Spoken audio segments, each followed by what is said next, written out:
औज़ुबिल्लाहि मिनश्शैतानिर्रजीम बिस्मिल्लाहिर्रहमानिर्रहीम। आज मैं जिस किताब को आपको ओवरव्यू दे रहा हूँ उसका नाम है handbook of criminal investigation in Pakistan.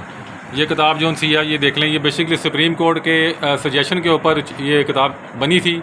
इसका बेसिकली PDF जो सा ना PDF इसका फॉर्मेट आया था, PDF में ये अवेलेबल है नेट के ऊपर। तो उस PDF से लोगों ने वो किताबें डाउनलोड करके ना इसको छापना शुरू कर दिया। तो हम भी PDF प्रिंट निकाल के देते पड़े थे, मगर हमारा वो A4 साइज़ प्रिंट होता था। बहरहाल फिर ये किसी ने छाप दी और अब ये मैं आप इसका ओवरव्यू दिखाता हूँ। इस किताब की क्वालिटी ये है कि इन्वेस्टिगेशन के ऊपर ना काफ़ी मसले मसाइल आते पड़े थे। तो ये जो तफ्तीशी हैं उन्हें समझ नहीं आती थी कि आज इन्वेस्टिगेशन केड़ा कानून लगना है तो केड़ा कानून नहीं लगना। तो फिर ये handbook of criminal investigation compile की गई, जिससे नेशनल पुलिस ब्यूरो ने, मिनिस्ट्री ऑफ इंटीरियर ने, गवर्नमेंट ऑफ पाकिस्तान के तावन से ये इसको ना प्रिंट किया गया, यानी इसकी PDF बनाई गई है। अब इसको छापने वाले मुख्तलिफ लोग हैं, इसको कंपाइल करने वाले। अब हम उसके बारे में तो कुछ नहीं कह सकते कि इसका ओरिजिनल राइटर कौन है, कुछ समझ नहीं आती हमें।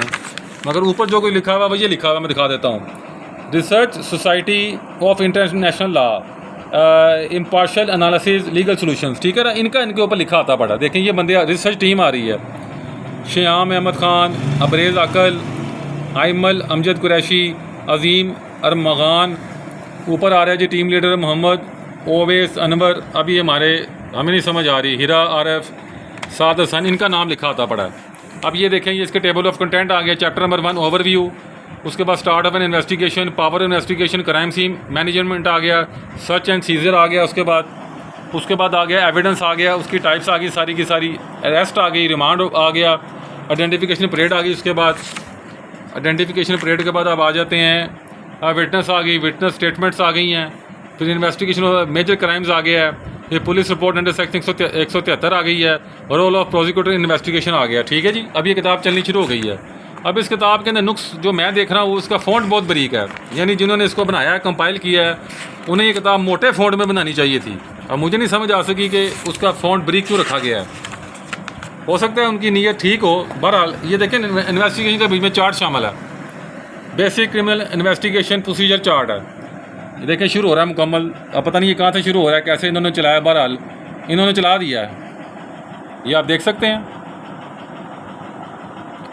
पहले FIR दर्ज होती है, FIR के बाद ऑफिसर इंचार्ज के पास वो जाती है, वो फैसला करता है। नीचे कोई असेसमेंट आती पड़ी है, 156 की कार्रवाई आती पड़ी, 157 आ गई।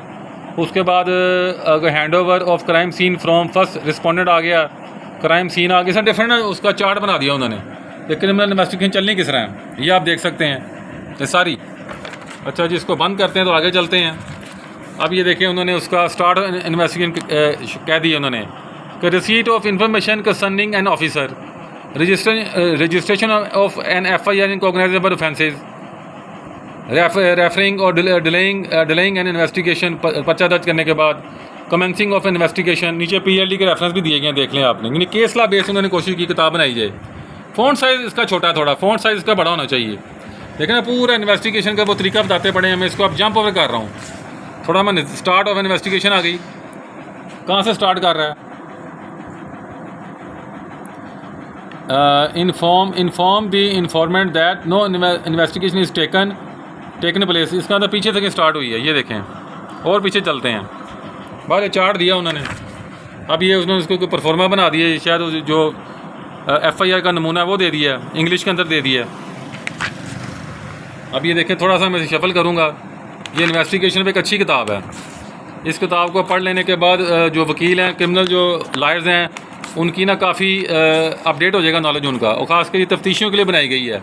डिफरेंट किस्म की तो तफ्तीश करते पड़े थे और आगे समझ नहीं आती थी कि कभी कोई कानून लगा दिया, कभी कोई कानून लगा दिया। बहाने बुने तफ्तीशियों के अब ख़त्म हो गए हैं इस किताब के बाद।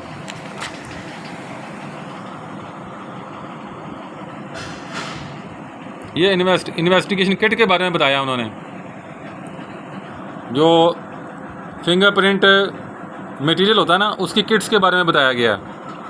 1 bottle of grey powder, 1 bottle of graphite powder, 1 camel hair brush, fallen paper, fingerprint forms, fingerprint, ये सारा बनाया गया कैसे वो करते हैं। सारे बहाने ख़त्म हो गए यहाँ पर तफ्तीशियों के आगे ना।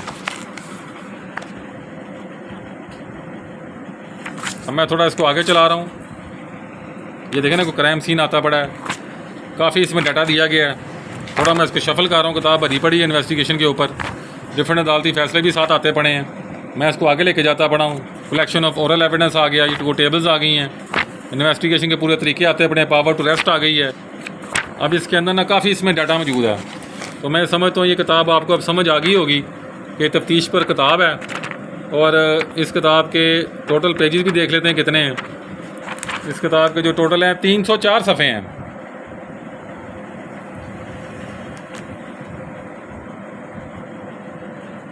तीन 304 सफ़े हैं और इसने यहाँ पर जो कीमत लगाई है 2500 लगाई है, मगर फिर भी आपको किताब ये अच्छे डिस्काउंट पे मिल जाएगी हमसे। ये किताब आपको तकरीबन दुकान पर 60% डिस्काउंट में मिल जाएगी, 60% पे मिल जाएगी 1000 रुपये की।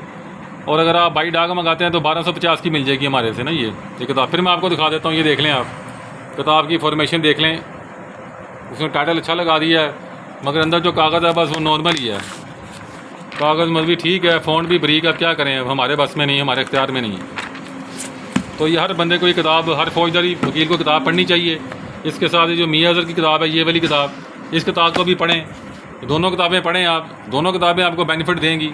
क्रिमिनल की हर किताब को परचेज़ किया करें, कोई क्रिमिनल की किताब ना छोड़ें। किसी किताब को अंडर एस्टिमेट ना करें कि ये किताब अच्छी है वह बुरी है, वो बहुत अच्छी है वह बहुत बुरी है। कोई किताब अच्छी बुरी नहीं होती, बस हर किताब में कोई ना कोई पॉइंट वकील को मिल जाता है और एक पॉइंट ही मुकदमे को लेफ्ट कर देता है, एक पॉइंट ही मुकदमे को राइट कर देता है। मसलन एक बंदा गवाही देता पड़ा था कि जी मैं साइकिल पर जा रहा था तो मैंने कत्ल होते देखा।